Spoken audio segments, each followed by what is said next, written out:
Muy buenas tardes, damos gracias a Dios una vez más por la oportunidad que nos brinda de poder llevar a cabo nuestro estudio bíblico. Vamos a estar en Apocalipsis capítulo 12, así que busque una Biblia, busque algo en qué anotar. Ya estamos en el capítulo 12 y vamos a pasar a leer el capítulo, pero no sin antes tener una palabra de oración y pedirle a Dios que nos ayude en la exposición de su santa y bendita palabra. Oramos.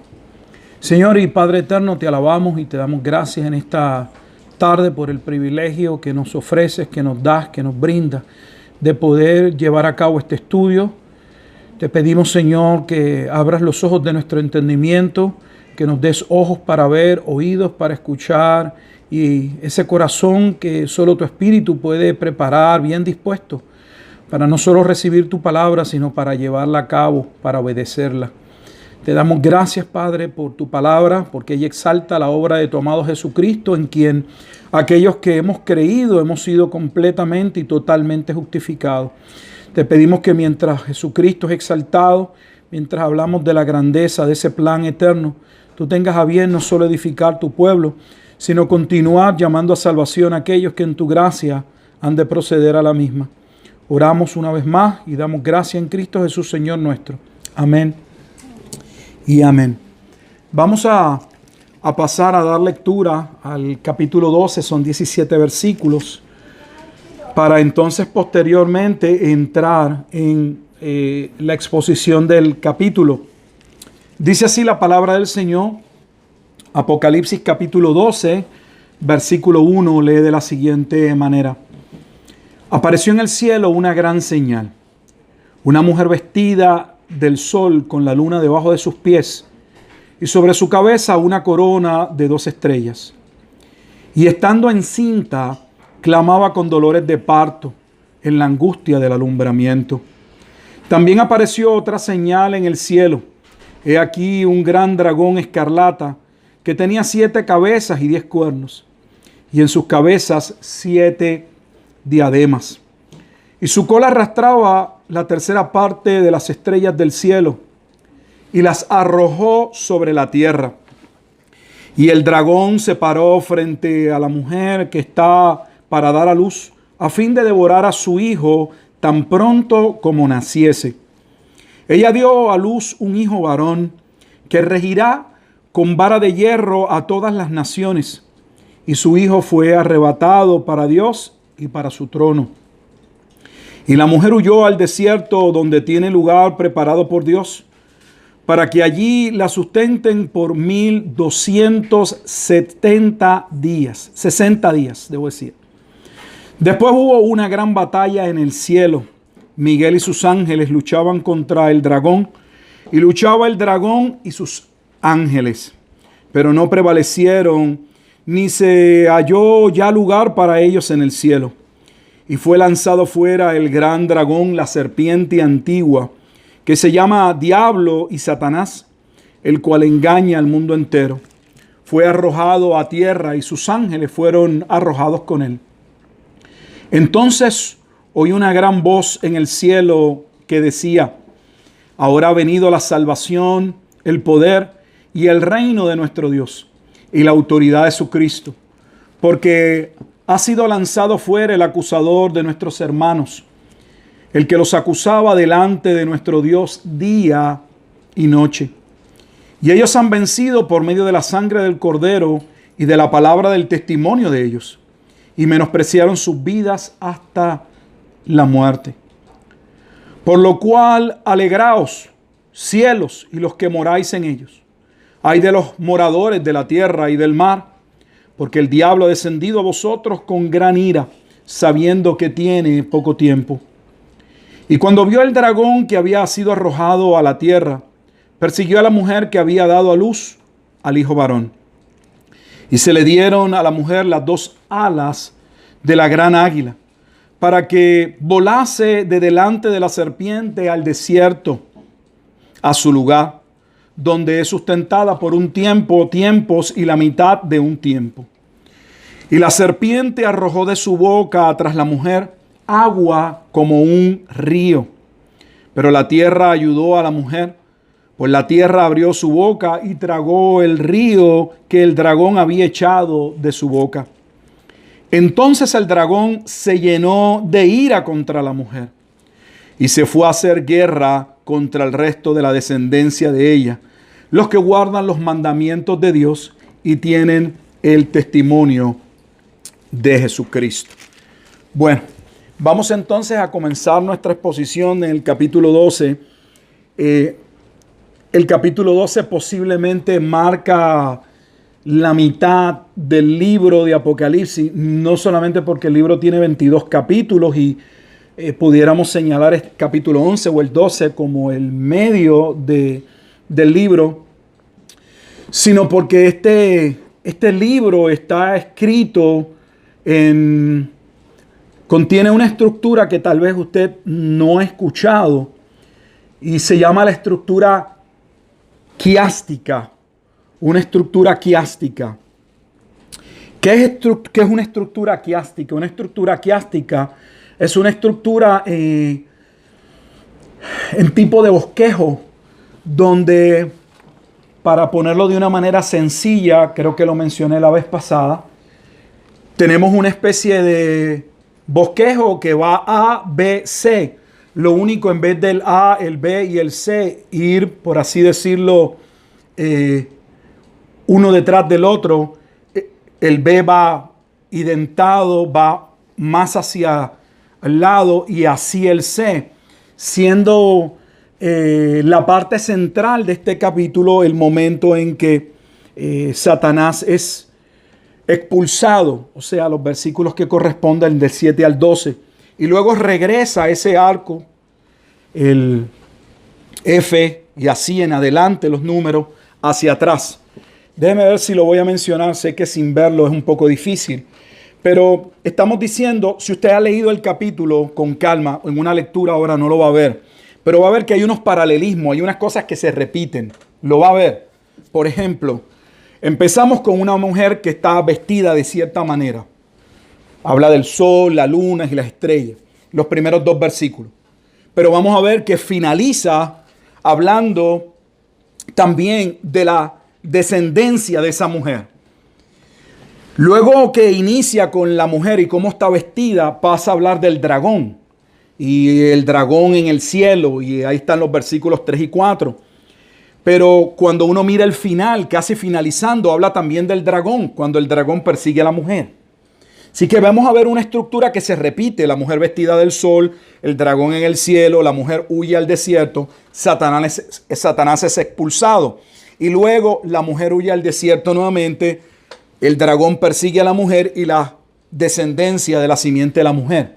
O sea que por eso, si uno lee con detenimiento el pasaje, el capítulo, debo decir, va a ver que hay unos temas que se repiten una y otra vez. Y es que es una estructura de pensamiento antiguo en donde se bosqueja de tal manera y se va añadiendo, aunque se repite, se añade, se clarifica un concepto ya expresado en un momento dado. Por ejemplo, en los versículos que habla cuando la mujer huye al desierto, que son los versículos 5 al 6, no da mucha información, solo nos dice que esta mujer va a huir al desierto y va a estar ahí por espacio de los 3 años y medio, los 1260 días, que ya hemos hablado que los 42 meses, 1260 días o tiempos y la mitad de un tiempo representan 3 años y medio. Son sinónimos.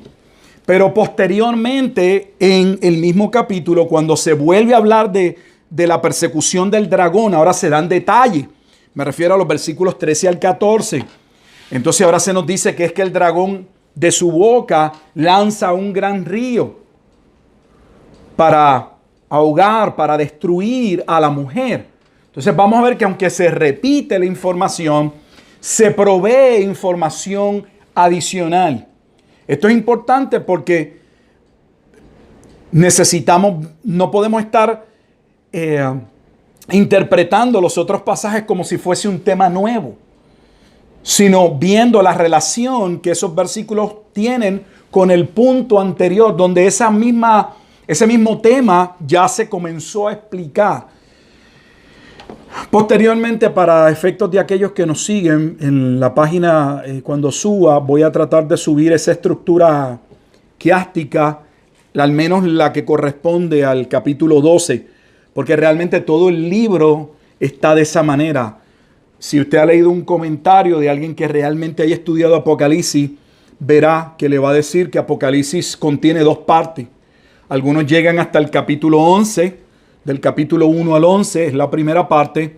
El capítulo 12 es un resumen de, como vamos a ver, de lo que trata el libro en un sentido, cuál es la lucha, qué es lo que se está desarrollando, y luego regresa hacia atrás del 13 hasta el capítulo 22 y es la segunda parte. Bueno, sé que esa parte no es tan fácil comprenderla solo de escucharla, y mucho menos cuando uno no ha escuchado ese término. Pero vamos entonces a comenzar nuestra exposición en el versículo 1. Y dice, apareció en el cielo una gran señal. Una mujer vestida del sol con la luna debajo de sus pies y sobre su cabeza una corona de 2 estrellas. Y además también nos dice que esta mujer no solamente nos habla de cómo estaba vestida, que la forma de verla en cómo está vestida, pues para nosotros obviamente al verla es simbólica. Y nos dice que está en estado que está encinta, está para dar a luz, tiene dolores de parto. Hay personas que le quieren buscar el significado a cada parte, qué significa el sol, por qué está debajo la luna, y bueno, y la corona, por qué tiene una corona de 2 estrellas. Y créanme que hay personas que llegan al punto que piensan que esto tiene que ver con el signo zodiacal. Porque los judíos en un momento dado, hay una gran diferencia entre la astronomía y la astrología. La gente lo ve como iguales, pero no es lo mismo. Cuando usted lee Génesis, esto puede ser nuevo para muchas personas. Yo trato de no entrar a veces en estos temas porque pueden ser confusos. Pero cuando usted entra a Génesis, claramente Dios dice que diseñó las lumbreras para que el hombre pudiese ver las estaciones del año. De manera que los hombres en un principio, la forma y la manera que tenían para saber en qué etapa del tiempo estaban, del año, para saber cuándo iban a sembrar y lo que fuese, era mirando los astros. Pero posteriormente ese estudio de los astros fue cambiando y se vieron los astros como dioses. Y entonces, dependiendo en qué etapa, en qué momento uno nacía, eso determinaba en cierto sentido la personalidad o un cierto determinismo sobre los acontecimientos de esa persona. Cuando uno mira a esta mujer que dice que está embarazada, algunos dicen pues que es una señal claramente de el signo zodiacal de Virgo. Y si usted lo busca, no solo por curiosidad, para que lo sepa, es interesante que el signo zodiacal de Virgo, la manera en que está en la constelación, tiene exactamente 2 estrellas. Así que hay algunos que dicen, está hablando de cuestiones zodiacales. No. Es posible que haya algún tipo de relación, pero no queremos que Juan esté entrando en ese tipo ni necesite de ese tipo de ilustración y de conocimiento para testificar acerca de lo que Jesucristo logró por la iglesia. Esa figura realmente de donde sale, porque hemos dicho que para poder interpretar Apocalipsis necesitamos ir a las referencias, a los pasajes del Antiguo Testamento que corresponden con el tema. Y cualquiera que haya leído Génesis sabe que esta porción guarda relación directa con el sueño que tuvo José. Me refiero al capítulo 37 de Génesis. José va a tener un sueño que se lo va a contar a sus hermanos, a su papá, y bueno, se van a enojar con él, porque José va a tener un sueño en el cual él ve como el sol y la luna y 11 estrellas, el resto de sus hermanos, se van a postrar ante él. Así que esa es la base para interpretar lo que está sucediendo.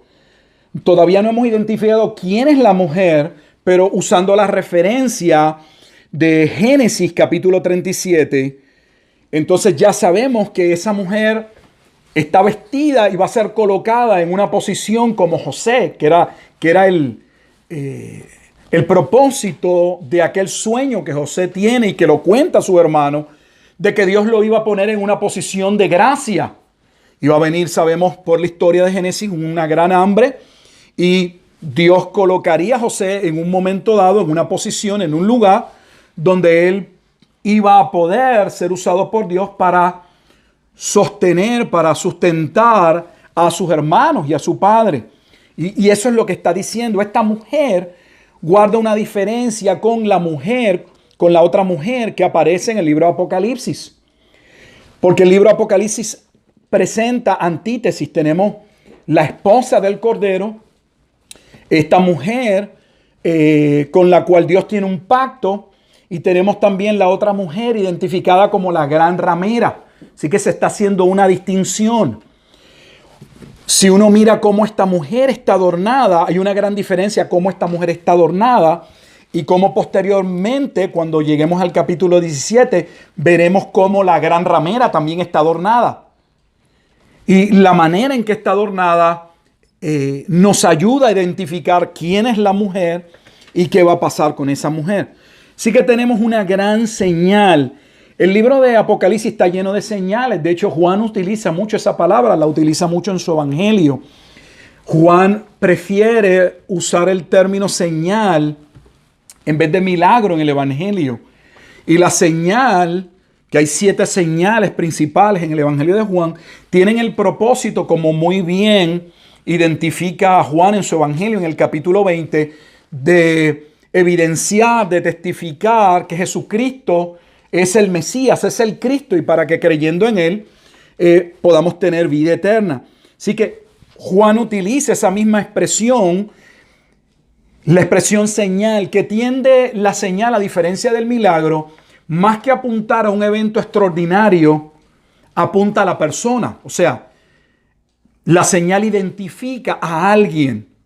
¿Y a quién identifica esta señal? Creo que esa palabra en el contexto está asociada a 2 cosas. La primera asociación que podemos ver acerca de esa gran señal ciertamente está ligada a Isaías. Porque el profeta Isaías, 700 años antes de Cristo, fue el profeta en el capítulo 7, versículos 13 y 14, que dijo lo siguiente. Dijo entonces Isaías: oíd ahora, casa de David. ¿Os es poco el ser molestos a los hombres, sino también lo seáis a mi Dios? El versículo 14 es el importante, Isaías 7:14. Y dice Isaías 7:14: por tanto, el Señor mismo os dará señal. He aquí que la Virgen concebirá y dará a luz un hijo y llamará su nombre Emmanuel. Así que si usamos el contexto de Isaías capítulo 7, claramente Emmanuel significa Dios con nosotros, y está hablando, está identificando que esa mujer está ligada a Jesucristo. Ahora, ¿quién es esta mujer? Sabemos que de esta mujer, o en esta mujer, se va a cumplir la promesa del Mesías. Aunque decimos que Isaías capítulo 7 fue profetizado 700 años antes de Cristo y habla acerca de esta señal que Dios iba a proveer para salvación de su pueblo, que es Cristo, esa señal en Isaías 7 guarda también relación con Génesis 3:15. El momento en que en la caída Dios profetiza, establece que de la simiente de la mujer un día vendría un hombre que le aplastaría la cabeza al dragón, a la serpiente antigua. Si usted estuvo pendiente a la lectura, claramente se habla de esa serpiente antigua en el versículo 9.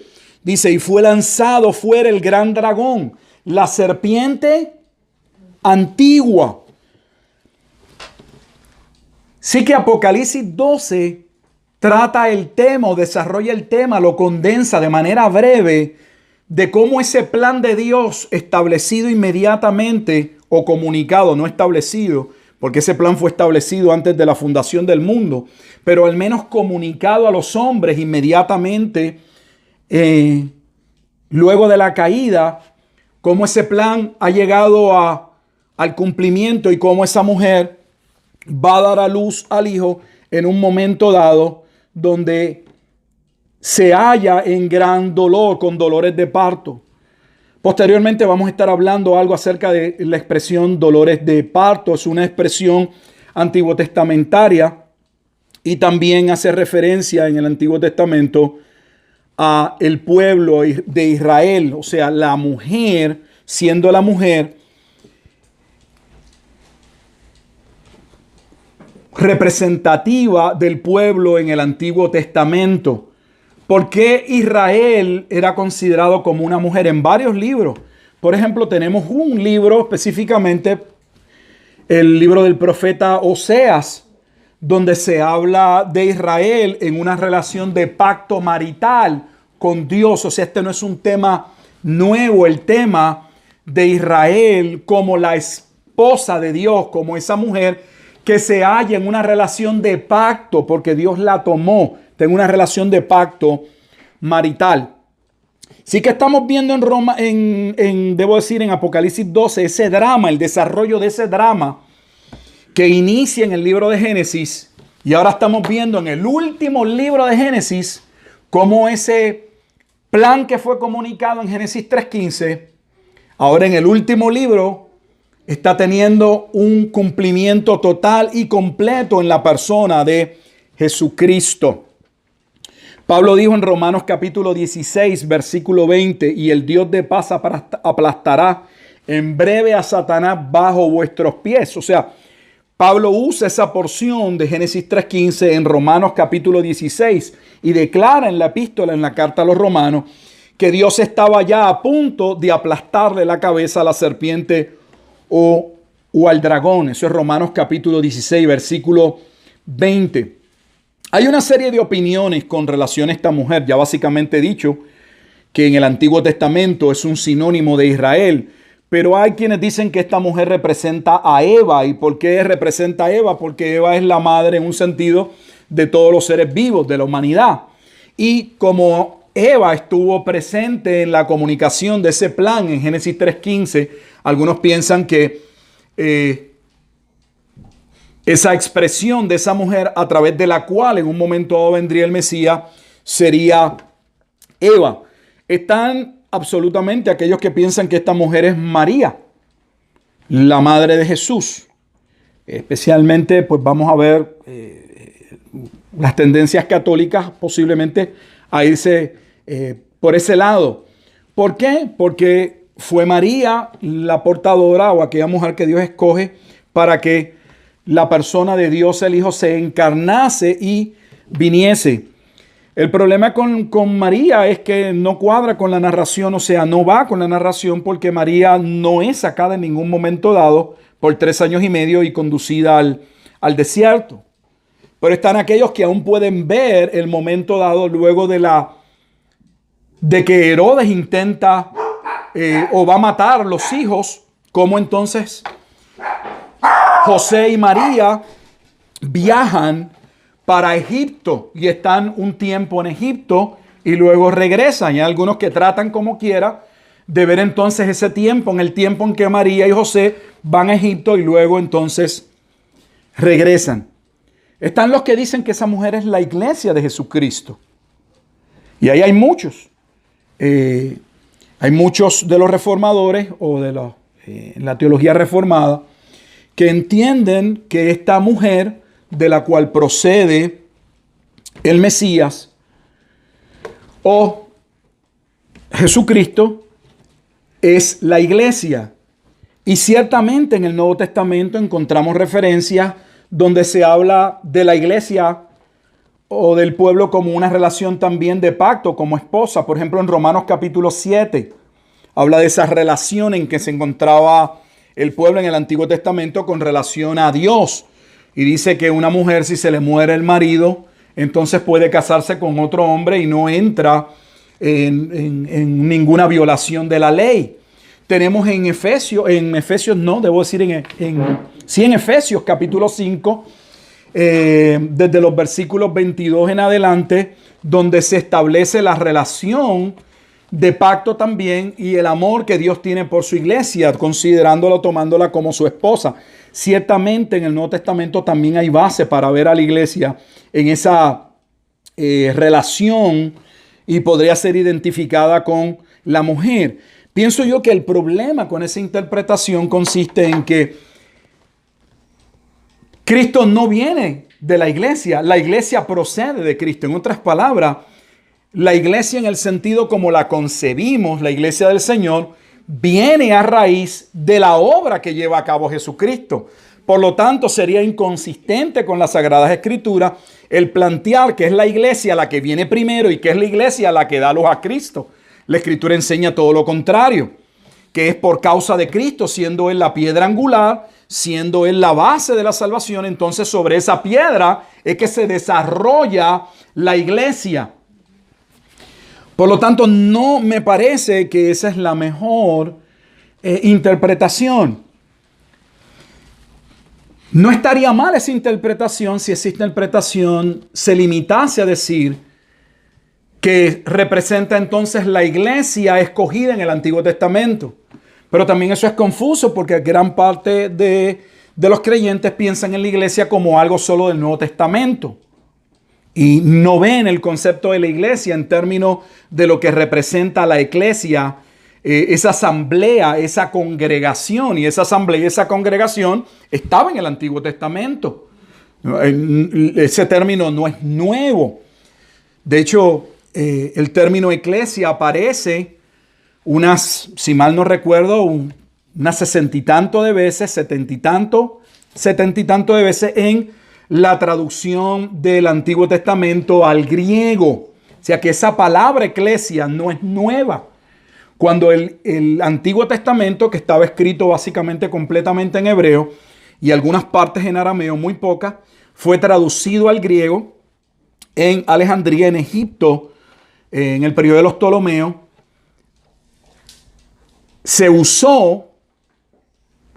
Se cambió la palabra hebrea para asamblea o para congregación por la palabra eclesia. Si a eso usted le coloca, y estas cosas que ya hemos hablado en otros momentos, que la versión o la escritura que se tendía a usar más común en el tiempo de Jesucristo no eran las Sagradas Escrituras en el hebreo, sino en griego. Entonces, por así decirlo, la Biblia de aquel día, confinada, entiéndase el Antiguo Testamento, estaba en griego y contenía la expresión que eclesia, por lo que el término no era nuevo. Así que podría ser esa eclesia siempre y cuando esa eclesia la limitaras a decir que representa realmente la asamblea o la congregación de aquel remanente del Antiguo Testamento. Pienso que para que no haya confusión es más fácil, para que la gente pueda ver la distinción, hablar del Israel elegido.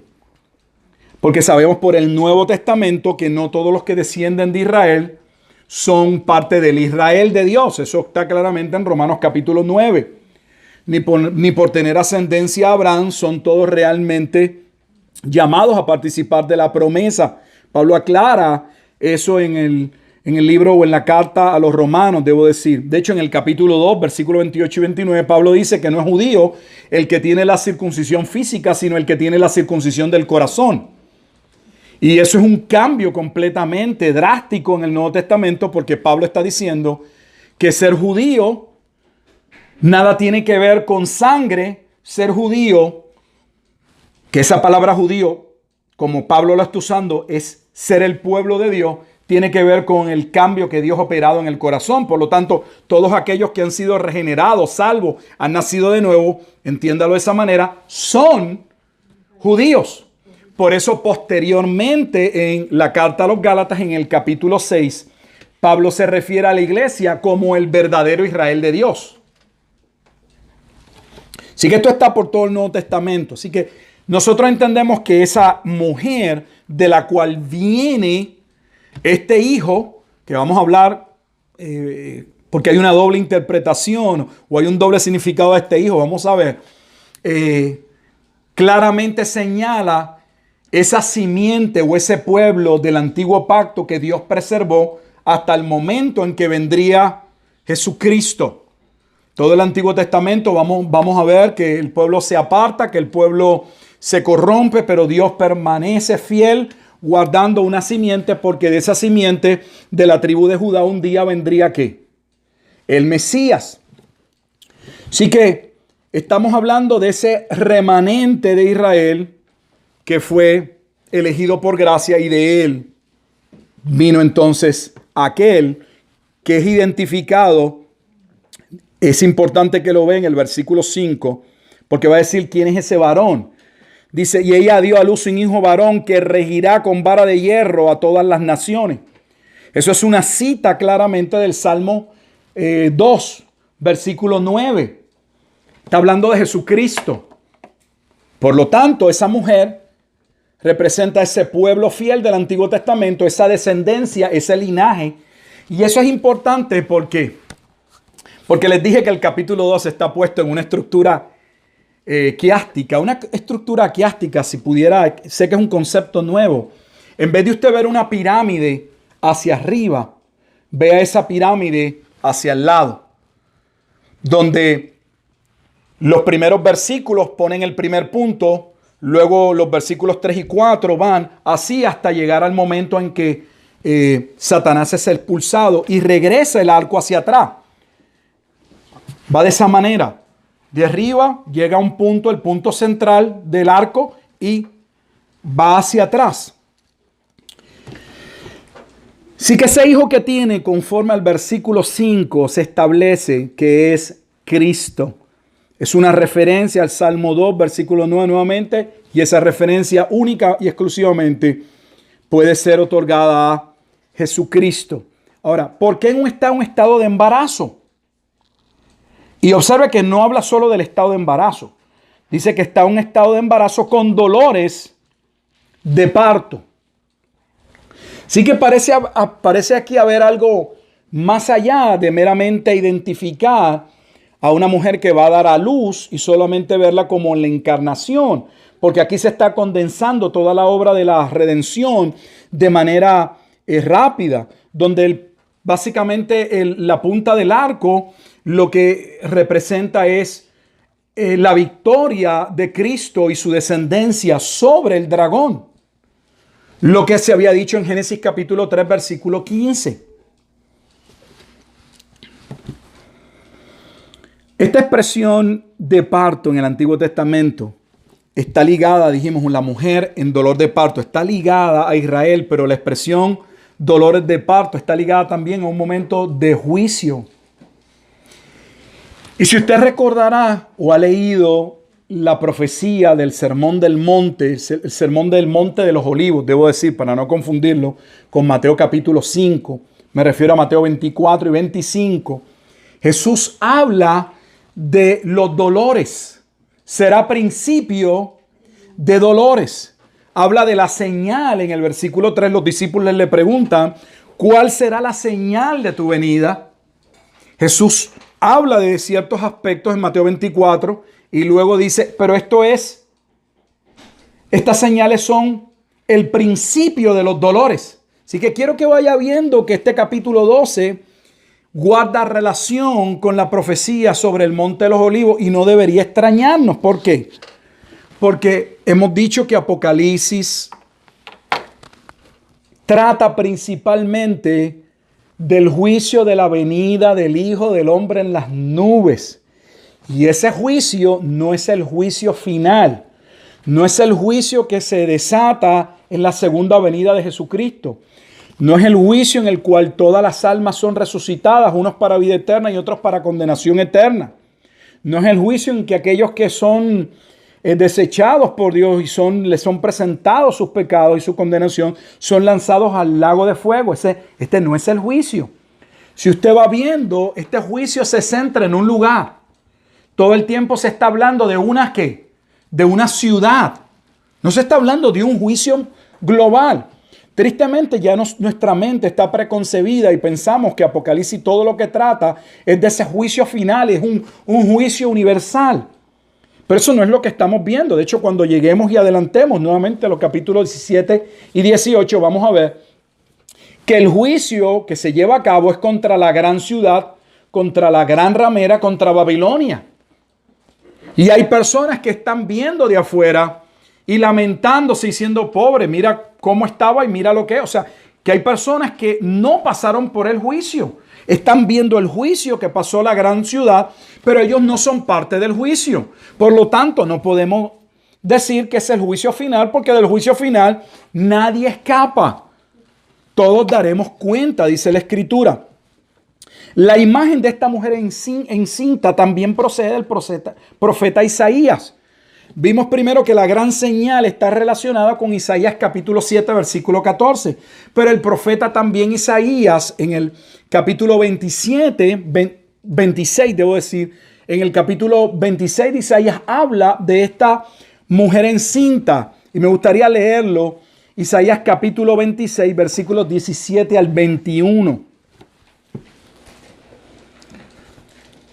Isaías capítulo 26, versículos 17 al 21. Como la mujer encinta, cuando se acerca el alumbramiento, gime y da gritos en sus dolores, así hemos sido delante de ti, oh Dios. Concebimos, tuvimos dolores de parto, dimos a luz viento, ninguna liberación hicimos en la tierra, ni cayeron los moradores del mundo. Tus muertos vivirán, sus cadáveres resucitarán.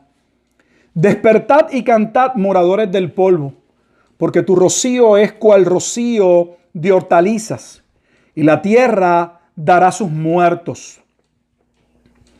Anda, pueblo mío, entra en tus aposentos, cierra tras ti tus puertas, escóndete un poquito, porque un momento, en tanto que pasa la indignación, porque he aquí que Jehová sale de su lugar para castigar al morador de la tierra por su maldad contra él.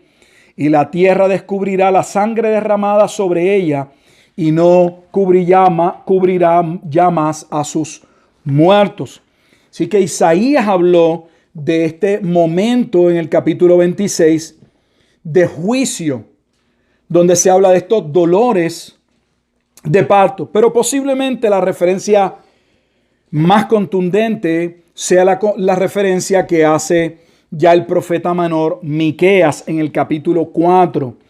Y Miqueas en el capítulo 4, versículos 9 al 10, dice lo siguiente con relación a esta mujer en parto. Dice, ahora, ¿por qué gritas tanto? ¿No hay rey en ti? Pereció tu consejo, que te ha tomado lo dolor como de mujer de parto.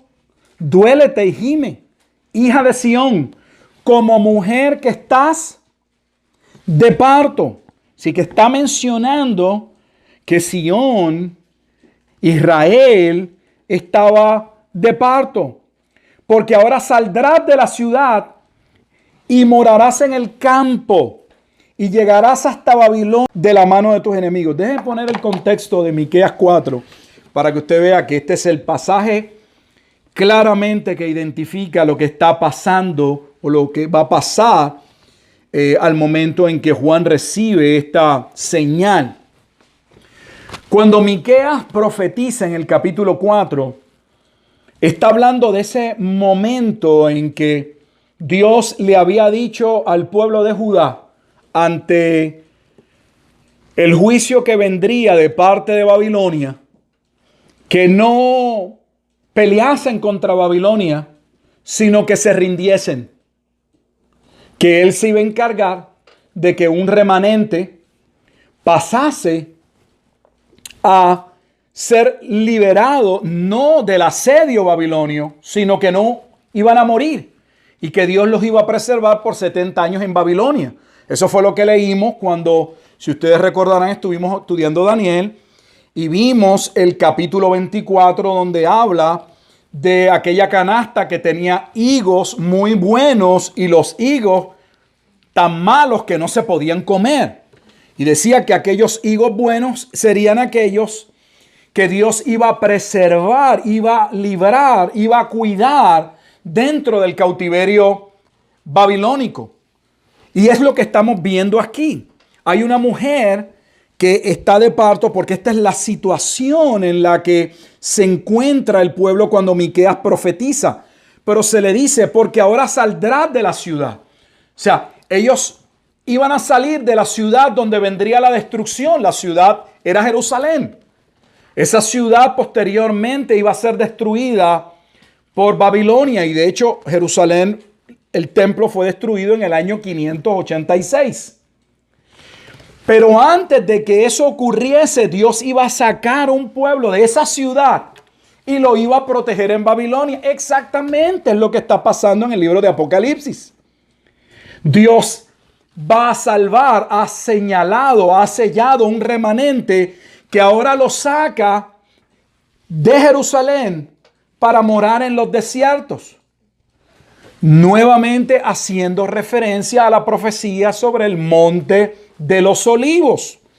Aquel momento dado desde el versículo 15 donde Jesús les dijo que cuando viesen que estaba sucediendo, el panorama estaba para el cumplimiento de la abominación desoladora de la cual habló Daniel. Mateo 24:15 les dijo claramente, es tiempo de huir. No vayan a sus casas a hacer, no es tiempo de buscar ropa. No es tiempo es tiempo de huir. Y eso es lo que estamos viendo. Hay un paralelismo claro. Se está hablando de ese momento de juicio donde la nación se encuentra como una mujer con dolor de parto, pero hay una parte del pueblo que va a ser protegido por Dios, sacado, preservado, salvado. Así que esa es la razón por la cual creemos que Miqueas capítulo 4, específicamente versículos 9 al 10, es posiblemente el versículo clave para entender quién es la mujer y qué significa que esta mujer esté encinta con dolores de parto. De hecho, es Miqueas, el profeta Miqueas, quien escribe. Son estos profetas menores que casi ni leemos, pero que sabemos algo de ellos porque se toman citas de ellos y están en los evangelios. Y Miqueas 5, 2, 3, tal vez usted no lo ha leído en Miqueas, pero lo ha leído en los evangelios. Pero tú, Belén Efrata, pequeña para estar entre las familias de Judá, de ti me saldrá el que será Señor de Israel, el que va a regir con vara de hierro. Y sus salidas son desde el principio, desde los días de la eternidad. Pero los dejará hasta el tiempo que dé a luz la que ha de dar a luz.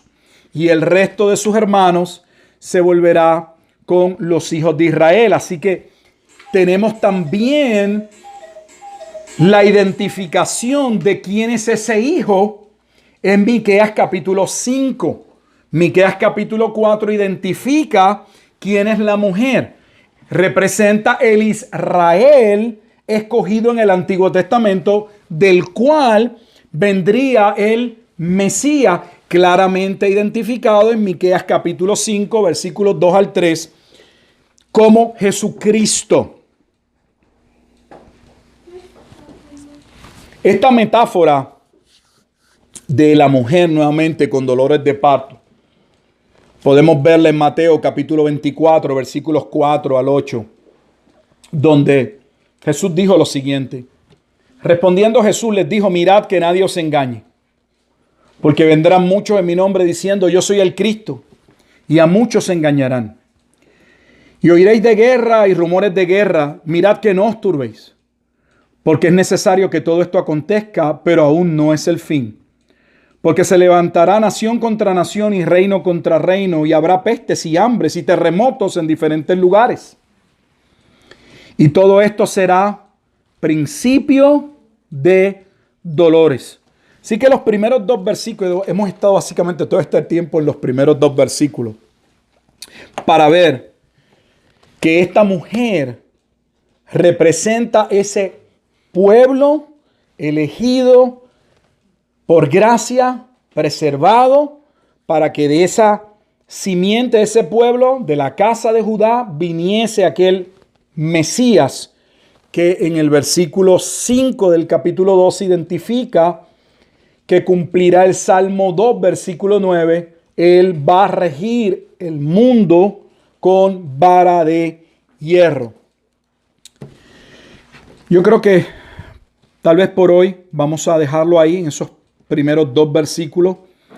Vamos a aclarar otras cosas posteriormente, pero por hoy estamos identificando quién es esta mujer. Algunos dicen que es Eva como madre representativa de todos los seres vivientes y como estando presente en el momento en que Dios declara ese protoevangelio o ese resumen breve de lo que sería el evangelio, las buenas nuevas en Génesis 3:15. Hay otros que afirman que es María, la madre de Jesús, porque ciertamente ella sería el instrumento del cual el Hijo, Dios el Hijo, se encarnaría. Hay quienes piensan que es la iglesia de Jesucristo. Nosotros creemos que la imagen, aun como está vestida, diremos posteriormente, claramente la identifica con el pueblo del Antiguo Testamento, pues esa corona que tiene la mujer, esa corona con 2 estrellas, es una identificación clara y contundente con el pueblo del Antiguo Testamento. Vamos a terminar con una oración. Padre, te damos gracias en esta tarde todavía por tu amor y tu misericordia para con nosotros. Gracias por este tiempo, este espacio, este momento en que nos has permitido exponer tu santa y bendita palabra. Tenga bien, Señor, ayudarnos a estudiar la misma con diligencia, a buscar con todo nuestro corazón, Señor, y orar para que tú nos des entendimiento, Señor, y podamos ver la grandeza de este libro que ciertamente es profundo, pero también, oh Dios, puede ser visto, Señor, de una manera clara, Señor, cuando entendemos el mismo a través de las imágenes que están presentadas en el Antiguo Testamento. Te damos pues gracias, oh Dios, porque de la misma manera en que aquel sueño que tuvo José, donde apareció el sol, la luna y las estrellas, hablaban de que aquel hombre llamado José sería colocado en una posición de privilegio y de gracia, sería usado por Dios. De la misma manera, este pueblo escogido por gracia sería preservado para ser el medio por el cual vendría aquel que regiría con vara de hierro a las naciones. Te damos gracias porque no fue ese pueblo el que luchó para mantenerse puro, sino que eres tú, oh Dios, quien en tu gracia y en tu misericordia siempre has preservado un remanente, siempre has elegido y salvado personas en los cuales no hay mérito alguno, sino que eres tú, Padre, quien tienes misericordia del que quieres tener misericordia. Y tu plan, Padre Santo, se desarrolla porque no depende de los hombres, sino que eres tú, oh Dios, quien lo constituiste, quien has hecho provisión para que ese plan, Padre Santo, viniese a cumplimiento. Y algo todavía más maravilloso para nosotros los que escuchamos, Señor, es que hemos sido beneficiados con algo que recibimos por gracia, porque realmente la obra quien la llevó a cabo fue tu Hijo. Te agradecemos, Dios, todo lo que tú has hecho por nosotros. Permítenos vivir con esa esperanza. Permítenos vivir con la cabeza en alto, sabiendo que este libro de antemano claramente establece que Satanás, el dragón, la serpiente antigua, no fue que sería vencido, es que ya fue vencido por Cristo. De manera que por eso tu palabra dice que somos ya más que vencedores. Ayúdanos, Dios, a poder entender estas verdades. Pues muchas veces el diario vivir, las presiones de la vida, parecen abrumarnos tanto y no caminamos desde una posición de victoria, sino pensando en que algún momento dado tú actuarás, cuando es todo lo contrario. Ya tú has actuado de manera tal que no importa las tormentas y los vientos y la lluvia y el mar que se levanta, nuestra barca está segura porque tú estás en medio de tu pueblo. Ayúdanos, Señor, a tener esa clase de fe, esa fe que se agarra, que se sostiene de tu palabra, y no una fe que divaga, que cambia, que se mueve como las olas del mar, como habló Santiago. Ayúdanos a tener una fe madura, una fe centrada en Cristo, una fe centrada en tu palabra. Pues es en ese bendito nombre en el que oramos, en el nombre de Cristo Jesús. Amén. Amén.